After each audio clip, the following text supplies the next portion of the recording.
My ex invited me to his wedding to humiliate me, but he forgot one small detail. My name is Stella Reed. The wedding invitation arrived on a quiet Thursday afternoon. At first, I thought it was a mistake. I stared at the envelope sitting on my kitchen table. My name was written neatly across the front in dark ink. I recognized the handwriting immediately. Adrian! My stomach tightened. We had not spoken in 2 years. Not since the night everything fell apart. Not since the night I found out he had been seeing someone else while we were still together. And now he was getting married. Slowly, I opened the envelope. Inside was a bright white invitation with gold letters. Adrian Hale and Vanessa Clark request your presence. My chest felt heavy as I kept reading. The date was only 3 weeks away. Then I noticed something else. A small handwritten note at the bottom of the card. I really hope you come. It would mean a lot. I let out a quiet laugh. Adrian was many things, but kind was not one of them. 2 years ago, he walked away from our relationship and our shared business without looking back. The breakup had been ugly and public. So why invite me now? As I looked at the card again, one thought slowly formed in my mind. This invitation wasn't about kindness. It was about something else. Something far more cruel. I almost threw the invitation away. For several minutes, I stood near the trash can holding the card in my hand. Going to that wedding made no sense. Why would anyone attend the wedding of the person who broke their heart? But the more I thought about it, the more curious I became. Adrian was not the type to care about closure. If he invited me, there had to be a reason. And I had a strong feeling it wasn't a good one. That night, I called my friend Clara. "You're not seriously thinking about going, are you?" she asked immediately. "I might," I replied. There was silence on the other end of the phone.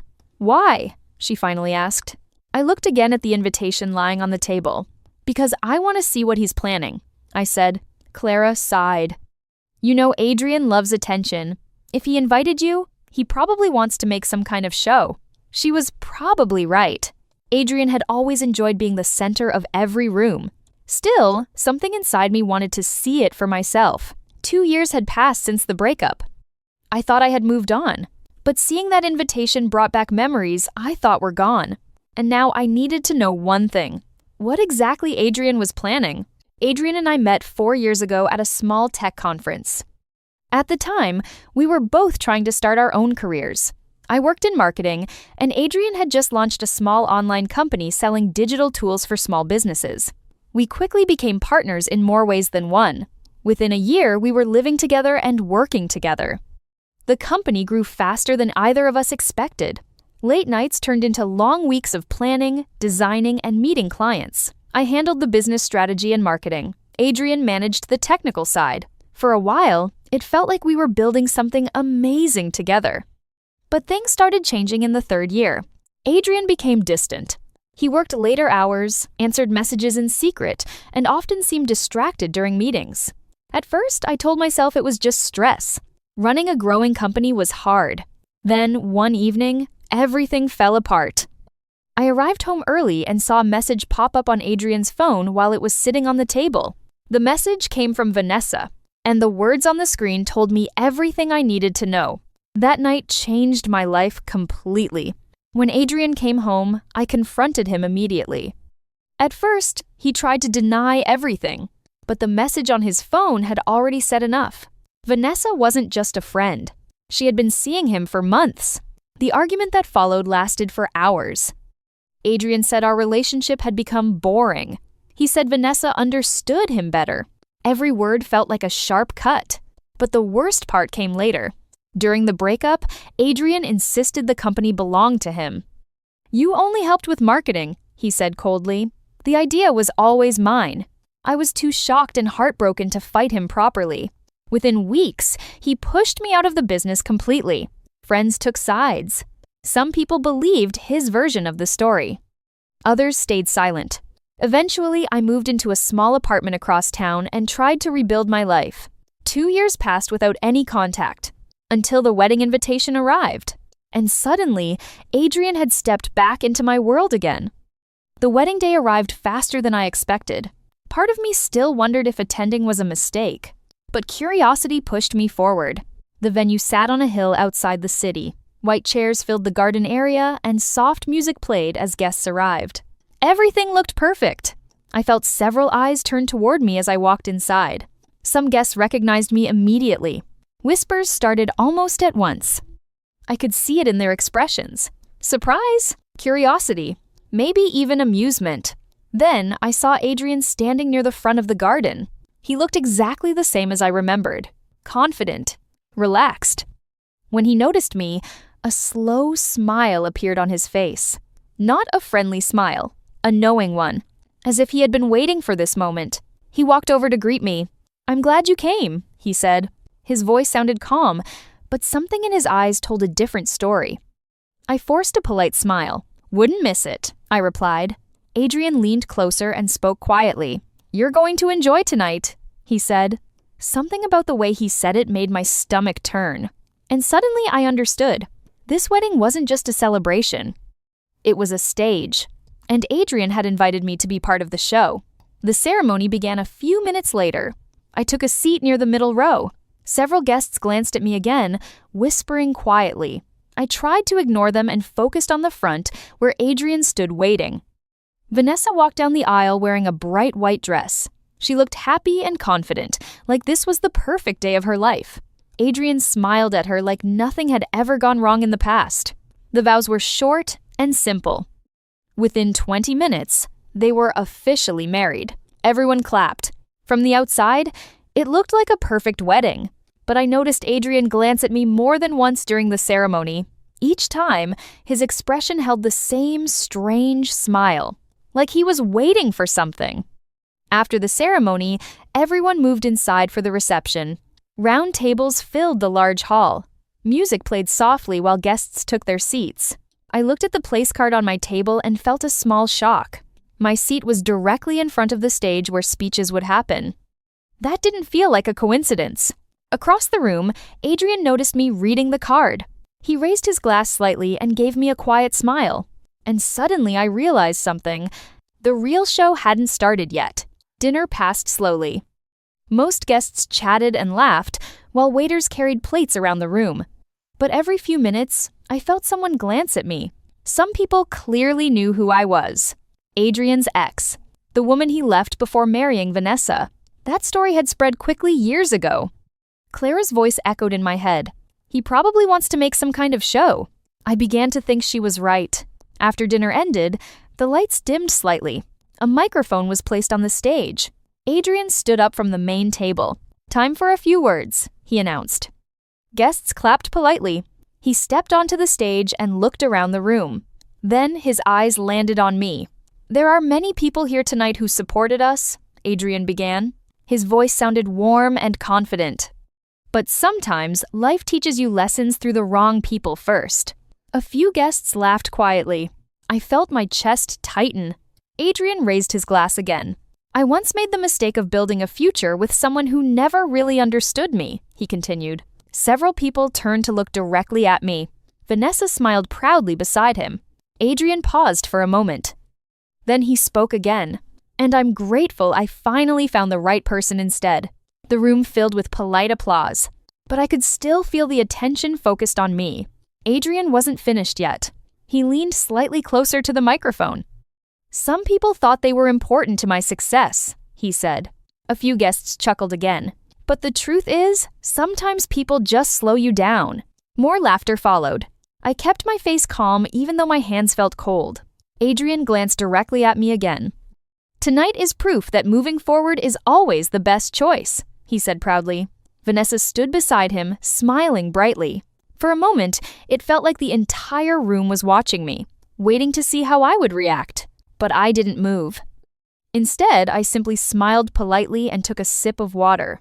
Adrian seemed slightly surprised by my calm reaction. He finished the speech quickly after that. The music started again, and people returned to talking and dancing. But the damage was already done. Adrian had used his wedding speech to humiliate me, exactly as Clara predicted. Still, as I watched him celebrate with his guests, one quiet thought passed through my mind. Adrian believed he had won, but he had forgotten something very important. Something hidden in the past. 2 years ago, when Adrian pushed me out of the company, I was too shocked to fight him properly. The breakup had drained me emotionally. I simply walked away. Or at least, that's what Adrian believed. But what he never realized was that I kept copies of the original business paperwork. The company had started in my small apartment. At that time, we didn't have a lawyer yet. We used a basic partnership agreement downloaded online. Later, Adrian hired lawyers to update the business structure. But the original agreement still existed. And one part of it was very important. I remembered reading that clause months after the breakup.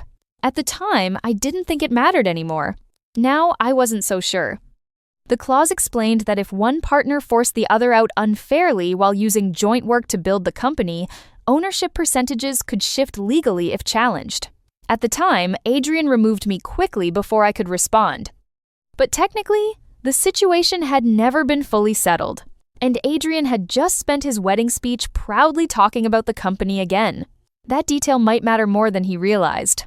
The reception continued late into the evening. Music filled the hall while guests danced and celebrated. I stayed seated for a while, quietly observing everything. Adrian looked happier than ever. He laughed with friends, greeted family members, and proudly introduced Vanessa as his wife. Several times, I heard him mention the company again.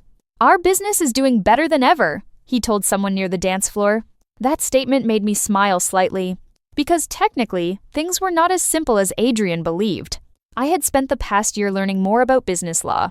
At first, it was only curiosity, but over time, I realized something important.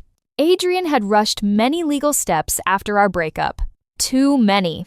Which meant the old agreement still existed as part of the company's legal history. And that one small detail could change everything. As the night continued, Adrian eventually walked over to my table again. "Well," he said, with a confident grin, "did you enjoy the show?" I looked up at him calmly. "Oh, I did," I replied. Then I added one quiet sentence. "You might want to review some old paperwork soon." For the first time that night, Adrian's smile faded slightly. Adrian's smile faded the moment I mentioned the old paperwork. For a second, he just stared at me. "What paperwork?" he asked. I shrugged calmly. "Oh, nothing important," I said. "Just something I remembered tonight." He studied my face carefully, trying to see if I was joking. I wasn't. Before he could ask anything else, someone called his name from across the room. "Adrian!" The cake. He hesitated, then forced a quick smile. "We'll talk later," he said. I nodded politely. "Maybe." He walked away, but I could already tell something had changed. That small sentence had planted a seed of doubt in his mind. For the rest of the evening, I noticed Adrian glancing at me again and again. The confident groom from earlier looked slightly distracted now. Vanessa didn't seem to notice. She danced, laughed, and greeted guests happily. Meanwhile, Adrian kept checking his phone between conversations. I finished my drink quietly and stood up. It was time for me to leave. As I walked toward the exit, Adrian suddenly hurried across the room. "Wait," he said. I stopped and looked at him. His voice sounded tense now. "What paperwork were you talking about?" I smiled slightly. "You'll figure it out." Then I walked out into the night. The next morning, my phone rang at exactly 8 o'clock. I didn't even need to check the screen. I already knew it was Adrian. Still, I let it ring for a moment before answering. "What did you mean last night?" he asked immediately. His voice sounded sharp and tired. I imagined he hadn't slept much. "I'm not sure what you're talking about," I replied calmly. "The paperwork," he snapped. "What paperwork?" I leaned back in my chair and looked at the documents spread across my desk. Old contracts. Partnership agreements. Emails from the early days of the company. "You should check the original partnership agreement," I said. There was silence for a moment. "That document doesn't matter anymore," Adrian replied quickly. "Are you sure?" I asked. Another pause. I could almost hear his thoughts racing. "Look," he said finally, trying to sound calm again. "If this is some kind of joke, it's not funny." "It's not a joke," I replied. Then, I added something that made the silence even longer. "I spoke with a lawyer about it last year." That was true. Not because I planned revenge, but because I wanted to understand what really happened back then. Now, Adrian was learning something he never expected. The past wasn't as finished as he thought. 2 hours later, my phone rang again. This time, the number belonged to a law office. I answered calmly. "Hello?" "Good morning," a woman's voice said politely. "My name is Julia Reed. I represent Adrian Hale. I expected this call. How can I help you?" I asked. "We would like to clarify some statements you made last night," she said carefully. "About the partnership agreement?" I smiled slightly. Adrian had wasted no time. "That agreement still exists," I said. "Yes," she replied, "but the company structure changed later." "That depends," I answered. She paused. Then she asked the important question, "Are you suggesting you still hold ownership rights?" I glanced again at the document on my desk. The clause was clear. If one partner forced the other out while continuing to use the shared foundation of the company, the removed partner could legally reclaim majority ownership through challenge. "I'm suggesting the agreement was never properly closed," I said. The silence on the phone lasted several seconds. "I see," she finally replied. Her tone had changed. More serious now. "Then we may need to review the matter more carefully." "Please do," I said calmly, because once they looked closely enough, they would find the same detail I had discovered. Later that afternoon, Clara came over to my apartment. I told her everything that had happened. She listened with wide eyes. "Wait," she said slowly. "So, technically, you might still own part of the company?" "Not just part," I replied. "If the clause holds up, more than half." Clara nearly dropped her coffee cup. "That's huge," I nodded. But I wasn't celebrating yet. "Adrian's lawyers will fight it," I said. "They will try," Clara replied. "But if the paperwork is real, they can't ignore it." She leaned forward with a curious smile. "So let me get this straight," she said. "Adrian invited you to his wedding to embarrass you, and now he might lose his company?" I laughed quietly. "When you say it like that, it sounds dramatic." "It is dramatic," Clara said. She shook her head in disbelief. "He really picked the worst person to humiliate." I looked down at the old agreement again. The paper was simple, just a few pages. But hidden inside those pages was a clause Adrian clearly forgot. One small detail. And now, that detail was beginning to grow into something much bigger. 2 days later, Adrian showed up at my apartment. I wasn't expecting him. When I opened the door, he stood there, looking tired and angry. "We need to talk," he said. I stepped aside and let him in. He placed a folder on the table immediately. "My lawyers reviewed the document," he said. And they think you're misinterpreting it." I folded my arms. "Do they?"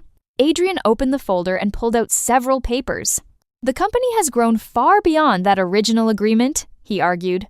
"That doesn't erase the clause," I replied calmly. He stared at me, frustration clear on his face.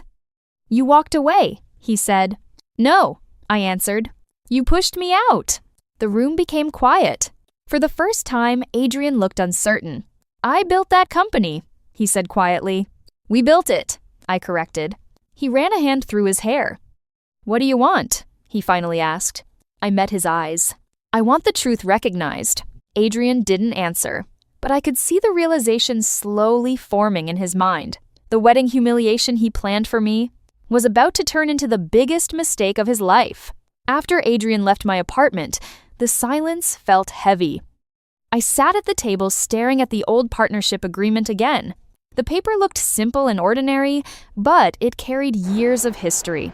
Adrian had built his entire company on the foundation we created together. Every early client, every first product, every long night of planning had come from those early months.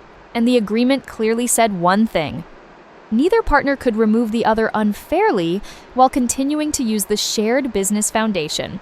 If that happened, the removed partner could challenge the ownership.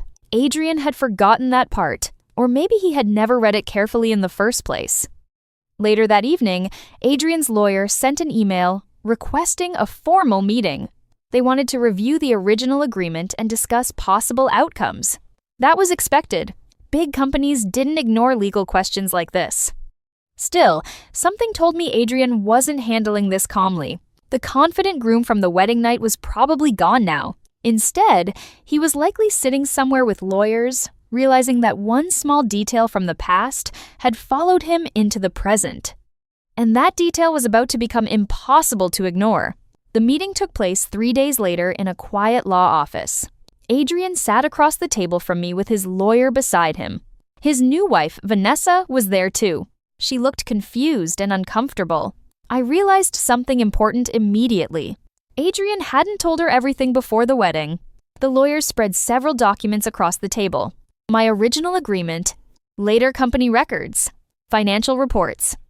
For nearly an hour, they studied every page carefully. Finally, Adrian's lawyer spoke. "The clause does exist," she admitted. Adrian shifted in his chair. "But the company grew after that," he argued quickly. "Yes," she replied calmly. "But the foundation of the business still comes from the original partnership." Vanessa looked between us. "What does that mean?" she asked. The lawyer hesitated before answering. "It means the ownership structure might not be as clear as Mr. Hale believed." Vanessa's eyes widened. She turned slowly toward Adrian. "You told me you built the company alone." Adrian said nothing. The room fell silent. For the first time, the truth was beginning to spread beyond the two of us. Over the next week, the situation became more serious. Lawyers reviewed every financial record from the early years of the company. Emails, contracts, client agreements. All of it traced back to the same starting point. The small partnership Adrian and I created together. I didn't enjoy watching the situation grow worse for him. But I also knew the truth had been ignored for too long. One evening, Clara called me with surprising news. "You're trending online," she said. "What?" "Someone posted a clip from the wedding speech." My stomach dropped. The video showed Adrian making the same comments about moving on from the wrong person. People in the comments quickly discovered the story behind the speech. And then the legal situation started spreading online too. Thousands of people began discussing it. Many of them asked the same question. How could someone brag about their success while forgetting the person who helped build it? Suddenly, Adrian's perfect wedding image was turning into something very different. Public attention and growing questions. The final legal review happened 2 weeks later. By that time, Adrian looked completely different. Tired. Stressed. Much older than before. Vanessa sat quietly beside him, but rarely spoke. The lawyers explained their conclusion carefully. The original clause was still valid. Because Adrian removed me while continuing to use the shared company foundation, ownership percentages had to be corrected. The result was simple. I now held the majority share, 55%. Adrian held the remaining 45%. No one spoke for several seconds after hearing that. Adrian stared at the table. Vanessa looked shocked. Finally, Adrian asked the question he had probably feared from the beginning. "So, what happens now?" I looked at him calmly. "Now we run the company honestly," I said. He slowly shook his head. "I can't believe this."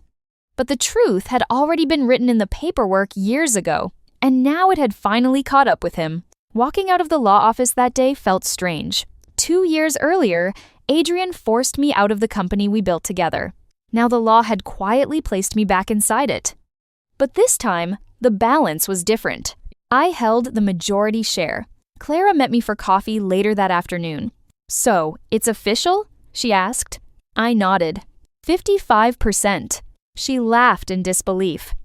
"He tried to humiliate you at his wedding and ended up handing you control of his company." I smiled slightly. Life can be surprising sometimes. Later that evening, Adrian sent me a short message. "We need to discuss the future of the company." I read it carefully before replying. "Yes, we do." Because the story wasn't finished yet. Adrian might have lost control of the company, but what happened next would decide something even more important. Whether the business we once built together could survive the truth that had finally come out, and that decision was now partly in my hands. The next Monday was my first official meeting at the company in 2 years. Walking into the building felt strange. Everything looked familiar, yet different at the same time. New desks filled the office, and several employees I didn't recognize were working quietly. But some of the older staff remembered me. A few of them looked surprised when I walked in. Adrian was already inside the main meeting room when I arrived. Vanessa was not there. His face looked serious as he sat across from me. "This is still hard to believe," he said. "I'm sure it is," I replied calmly. He slid several documents across the table. "Since you now own the majority share, You'll have to approve all major decisions, he explained. I looked through the papers carefully. The situation still felt unreal. 2 years ago, I had left this company with nothing. Now I had more control than Adrian. I'm not here to destroy the company, I said. Adrian looked up quickly. That's good to hear. I nodded. But things will run differently now. For the first time since the wedding, Adrian looked uncertain about the future. The news spread quickly inside the company. By the end of the week, most employees knew about the ownership change. Some people were curious. Others seemed relieved. A few of the original team members even approached me privately. We always wondered what really happened back then, one employee admitted. I simply smiled. The past is complicated, I replied. Meanwhile, Adrian spent most of his time inside his office. He looked more serious now, focused on fixing problems rather than celebrating success. One afternoon, I overheard 2 employees talking near the break room. Did you hear the story? One asked. The wedding speech one? Yeah, apparently he invited her just to embarrass her. The second employee laughed softly. And now she owns the company. I walked past them quietly without saying anything. But their conversation reminded me of something important. Adrian wanted attention at that wedding. He wanted people to laugh at my expense. Instead, the story had turned into something completely different. Now everyone knew the truth. A few days later, Adrian asked to speak with me privately. We sat inside the same conference room where we used to plan the company's early projects. For a moment, neither of us spoke. Finally, Adrian sighed. I handled things badly 2 years ago, he admitted. His words surprised me. I should have been honest about the company, he continued. I studied his face carefully. This was the first time he had ever admitted that. What about the wedding?